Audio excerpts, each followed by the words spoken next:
You know what's interesting about the menopausal woman and the symptoms she has is that often they are body symptoms first. And I would agree. I saw the same thing in my clinic for years. It was like we had this huge biohacking center where we had all these really cool like tricks and hacks we could do to get somebody to move in positive direction. But there were two things I noticed about my menopausal women. One is that they had more than one symptom. Often they had many symptoms, and those symptoms tended to keep growing the deeper they went into menopause. So if I had seen them at 46, by the time they got to 48, like there were so many symptoms we were dealing with. And the second thing is exactly what you said, which is as we go through menopause, it's like the healing has to take a different turn because menopause and that estrogen progesterone armor is what I look at. It starts to come down and healing has to take a whole different approach. But because we're not talking about it, it's very difficult to address it. So talk a little bit about what you noticed from a body perspective with your menopausal women. Like what was it that was different about them compared to your other clients? Because I think this is something that's not being highlighted enough. Yeah, I think what was happening with my menopausal women is that they would come to me already stressed because most of us are pretty stressed out, right? And so they're swimming in this cortisol and then their sex hormones start to decline rapidly in perimenopause and menopause. And now they've got a double whammy because now they've got cortisol kind of having a heyday. Like, hey, sex hormones are gone. Now we get to play. We got all of the foundational molecules that we need and we're going to be, you know, through the roof. And that's well said. And so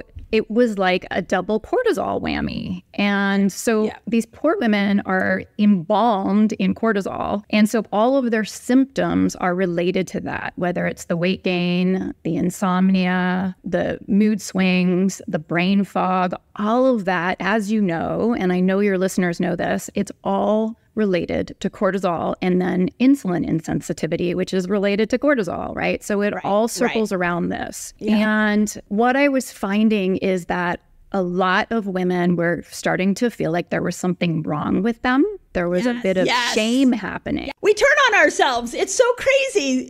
You're the only other person I ever heard say that. Like, it's crazy. We don't think it's somebody else's problem. We start to think it's our own problem, which has to stop. But go ahead. Here's the ironic thing. That shame spiral is a stress response, which just increases our cortisol. Yes. So it's a negative feedback loop. We are just swimming in this stuff. And the more we don't understand what's happening to our bodies and what a stress response is and how that is different in menopause than when we're not in menopause, then we get into this, there's something wrong with me. I am not trying hard enough. I don't have enough willpower. I am weak. Whatever it is that we're saying to ourselves, that causes more cortisol. So this knowledge of what's going on is so important to stop that.